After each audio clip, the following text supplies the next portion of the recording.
Tassa tħsibt jekk tassew qed jogħġbok lil Alla. Anke n-nies l-aktar impenjati jistgħu jkunu żbaljati dwar dan. Ħafna jemnu li huma fi triq it-tajba, imma xiġri jekk ngħidlek li hemm sigrit fil-kliem ta' Jess stess li jista' jbiddel kompletament il-fehma tiegħek dwar il-fidi. Se naqsam miegħek verità sorprendenti li ħafna jinjoraw u li tista' titrasforma r-relazzjoni tiegħek ma' Alla. Jess qal xi ħaġa li tista' tidher xokkanti, qatt ma għrafthom bedu minni. Huwa qal dan b'mod ċar, għalhekk se ngħidlek il-verità, qatt ma għrafthom bedu minni intom li tagħmlu l-ħażen. Dan il-kliem jinsab f'Mattew 7:23. Il-famuż sermun tal-muntanja ta' Jess kien jolqot il-qalb ta' min kien jismaw. Huwa kien jitkellem prinċipalment għad-dixxipli tiegħu. Jista' jidher strambli Jess li jaf kollox jgħid li ma jafx lil xi ħadd. Imma kien qed jitkellem dwar tip speċjali ta' għarfien, it-tip li jiġi minn relazzjoni mill-qrib, mhux biss li tkun taf min il-persuna. Fil-qiegħ tal-sermun tal-muntanja, Jess għamel twissija importanti dwar il-fidi vera. Huwa qal, oqgħodu attenti għal profeti folots. Huma jiġu għandkom libsa bħal naċ, imma minn ġewwa huma lupi feroċi. Dan jinsab f'Mattew 7:15. Jess wissina li xi nies jistgħu jidhru tajbin u reliġjużi, imma fil-verità mhumiex qed isegwu lil Alla verament. L-iktar ħaġa importanti mhix biss dak li nafu dwar Alla, imma jekk hu jafna tassew. Pawlu, wieħed mid-dixxipli ta' Jess, spjega tajjeb dan, min iħobb lil Alla u magħruf minnu. Alla jieħu ħsiebna bħal raj jieħu ħsieb in-naċ tiegħu. Il-profeta Isajja qal, huwa jieħu ħsieb il-merħla tiegħu bħal raj. U Jess qal, jien ir-raqj tajjeb. Naf in-naċ tiegħi huma jafuni. Meta Jess jgħid qatt ma għrafthom bedu minni intom li tagħmlu l-ħażen huwa qed juri li jaf kollox. U ma jarafx lil dawn in-nies bħala segwaċi veri tiegħu għax jara xemm fil-qalb tagħhom. Dan ifakkar dak li qal il-profeta Isajja dwar in-nies li jippretendu li huma reliġjużi, dan il-poplu jweġġani b'xuftejh, imma qalbhom jilbot minni. In-nies li Jess jgħid li ma jafx huma dawk li jippretendu li huma nsara, imma ma jgħixux kif irid Alla. Il-ktieb tal-Apokalissi jitkellem dwar dan, minn barra l-klieb, dawk li jipprattikaw il-maġija, dawk li jagħmlu immoralità sesswali, il-qattila, l-idolatri, u dawk kollha li jħobbu u jipprattikaw il-gidba. Alla ma jridx li ħadd jintilef. Huwa pazjent u jrid li kulħadd jindem u jibdel ħajtu. Fil-jum tal-ġudizzju, xi nies se jippruvaw juru li jistħoq ilhom imorru sema minħabba l-affarijiet tajbin li jagħmlu. Imma dan mhux se jkun biżżejjed.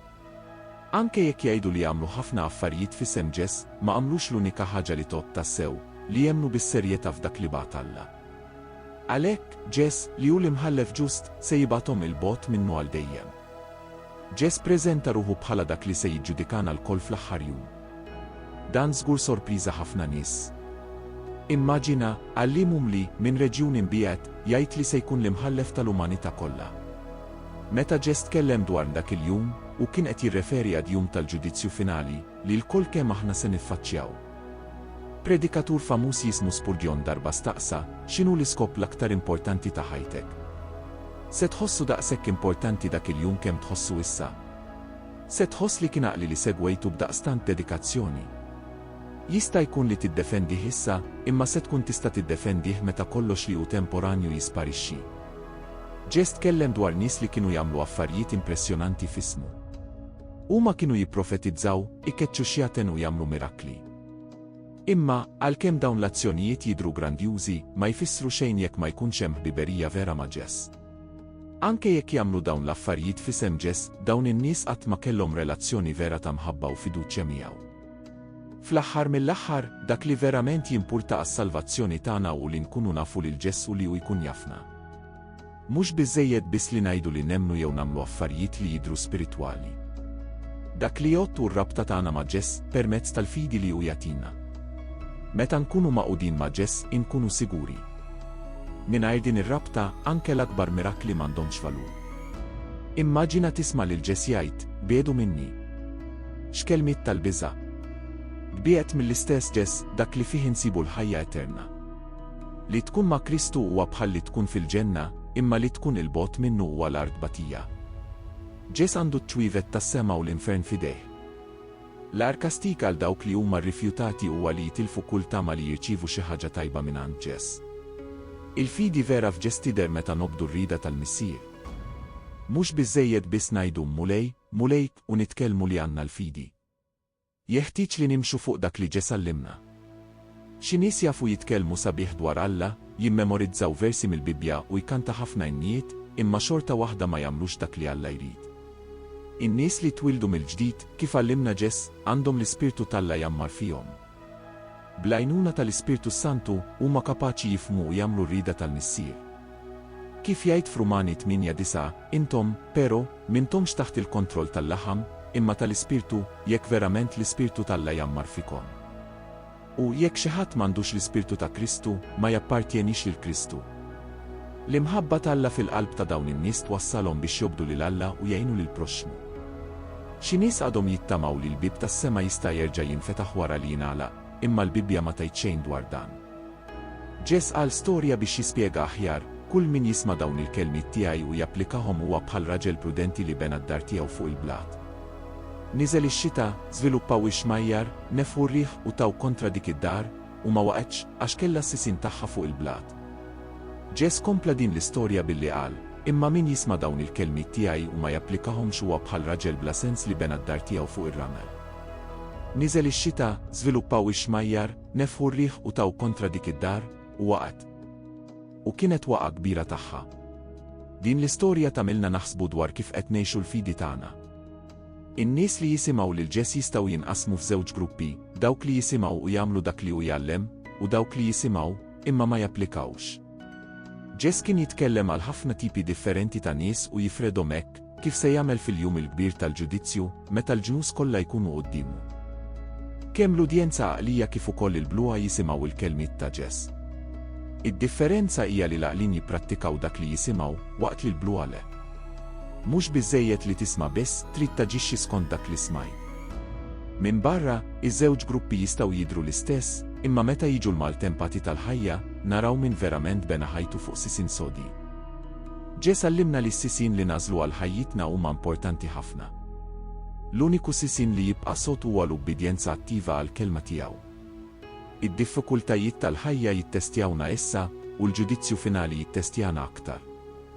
جيسي سيهلنا باش نسمعوه ونمشوا ورايه عش داكو لونيكو متصيقور باش نبنو حية للدوما الديم. جيسي يعلمنا للسيسين تالحية سبيريتواليتانا وما امبورتانتي حفنا. ويقبل حيتنا مدار لقت نبنو. داوك لي يسمعوا الكلمة تياو ويابليكاوهم وما بحال بنيدم عقلي اللي بين الدار تياو فوق البلاد. متى يصلوا التمبستي تالحية بروبليمي ديفيكولتايت تنتاتسيونيت ديك الدار تبقى صودا عش السيسين تاعها وما صودي. منها الأخرى داوك اللي يسمعوا الكلمة تا جسم ما يمشوش معهم وما بحال بنيدم بلاسنس اللي بين الدار تياو فوق الرمل. ديك الدار تستا تدرس بيها من برا إما متى يصلوا التمبستي تتجرف وتوري اللي ما كلش سيسين تايبين. المساج هو تشار السيجولتا سبيريتوالي فيرا والسالفاتسيوني يجوا من الأوبيدينسا اتيفا على الكلمة الله.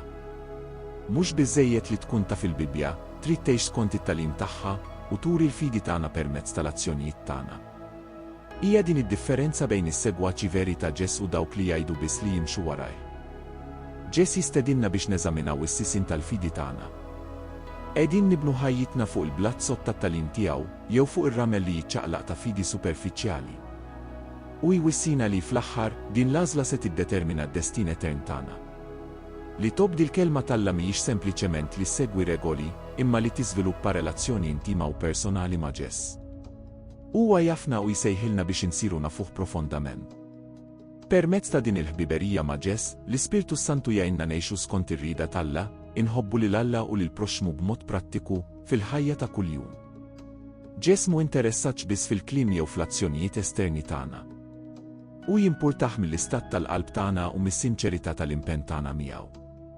In-nies li Ġess verament jaf huma dawk li jgħixu fl-ubbidjenza u l-imħabba u juru fil-ħajjithom il-karattru talla. Ġess itemm is-sermun tal-muntanja b'twissija serja u sejħa għall-azzjoni. U jfakkarna li smigħ tal-kelmiet tiegħu huwa importanti, imma l-erf veru jinsab fit-tgħid tagħhom fil-prattika. Dan huwa s-sisin sot li jsostnina fit-tempesti tal-ħajja u jiggarantilna post sikur fis-saltna tas-snowwiet. Għalhekk, kull wieħed u waħda minna għandu jaħseb dwar is-sisin tal-fidi tagħna. Għandna nfittxu li ngħixu ħajja ta' ubbidjenza u mħabba, stabbilita soda fuq il-blatt li hu Ġess Kristu. Bekk, nistgħu nkunu ċerti li meta jiġu t-tempesti, id-dar tagħna tibqa' soda u aħna nkunu rikonoxxuti mill-mulej tagħna fil-jum il-kbir tal-ġudizzju. Jesse għallimna wkoll dwar l-importanza li nkunu kawti ma' min isegwi bħala mexxejja spiritwali. Huwa jwissina oqgħodu attenti mill-profeti folots. Huma jiġu għandkom libsa bħala naċ, iżda minn ġewwa huma lupi qalila. Dan ifisser li mhux kull min jgħid li huwa segwaċi ta' Kristu verament huwa hekk. Huwa importanti ħafna li nkunu nafu narfu bejn il-mexxejja spiritwali veri u dawk folots. Jesse jagħtina parir siwi, tafu tarfu bl-imġiba tagħhom. Dan ifisser li għandna nosservaw l-imġiba, l-azzjonijiet u r-riżultati tal-ħajja ta' dawk li jgħidu li huma mexxejja spiritwali. Persuna li verament issegwi lil ġesturi fil-ħajja tagħha l-frott tal-Ispirtu Santu. Dawn huma affarijiet bħall-imħabba, il-ferħ, il-paċi, il-paċenzja, it-tjubija, il-fedelta, il-ħlewwa u l-kontroll personali. Dawn il-frott huma sinjali ta' ħajja mibdula u mmexxija mill-Ispirtu ta' Alla. Min-naħa l-oħra, hemm nies li jitkellmu ħafna dwar il-fidi, iżda jgħixu b'mod li ma jogħġobx lil Alla. Huma bħal siġar li jagħtu frott ħażin. Minkejja l-kliem sabiħ tagħhom u l-emejjel tajba apparenti, qalbhom hija l-bogħod minn Alla. Jesse jagħmilha ċara li fil-jum tal-ġudizzju dawn in-nies jiġu mżummati u miċħuda. It-twissija ta' Jesse hija sejħa biex inħarsu b'sinċerità lejn ħajjitna stess. Huwa jistieden biex nistħarġu qalbna u l-motivazzjonijiet tagħna. Qegħdin ngħixu skont it-tagħlim ta' Jesse? L-azzjonijiet tagħna tassew juru l-imħabba u l-ġustizzja ta' Alla. Jew qegħdin biss nilagħbu li aħna reliġjużi waqt li qalbna hija l-bogħod minn Alla. Il-fidi nisranija vera tidher mill-ubbidjenza għal kmandamenti ta' Alla u mill-bidla tal-qalb. Huwa impenn ta' kuljum li ssegwi lil Jesse f'kull qasam tal-ħajja. Dan jinkludi li tħobb lil Alla b'qalbek kollha, moħħok kollu u b'qawwa kollha, u li tħobb lil proxmu tiegħek bħalma tħobb lilek innifsek. Dawn huma l-marka ta' dixxiplu veru ta' Kristu. Fil-waqt li nirriflettu fuq il-kliem ta' Jesse, ejja nistħarġu ħajjitna stess u nfittxu relazzjoni awtentika miegħu. Ħajkollna fidi li tidher fl-azzjonijiet tagħna li jżejnu lil Alla u jgħinu lil ħaddieħor. U li nibqgħu sodi fit-tagħlim ta' Jesse, ngħixu b'tali mod li fil-jum tal-ġudizzju nistgħu nisimgħu l-kliem tajjeb ħafna, għaddej tajjeb u leali. Int kont leali f'tani li ftit jien impoġġik fuq ħafna. Ejja u idħol fil-ferħ ta' Sitt tiegħek. Jekk tħoss li dan il-video ġab ċarezza u inkoraġġiment fil-mixja spiritwali tiegħek, abbona għall-kanal għal aktar kontenut bħal dan. Ħalli l-opinjoni tiegħek fil-kummenti u għajn biex twessa din il-messaġġ billi taqsam dan il-video ma' ħbibek u l-familja tiegħek. Flimkien nistgħu nsaħħu r-relazzjoni tagħna ma' Alla. Sa laqgħa tagħna li jmiss.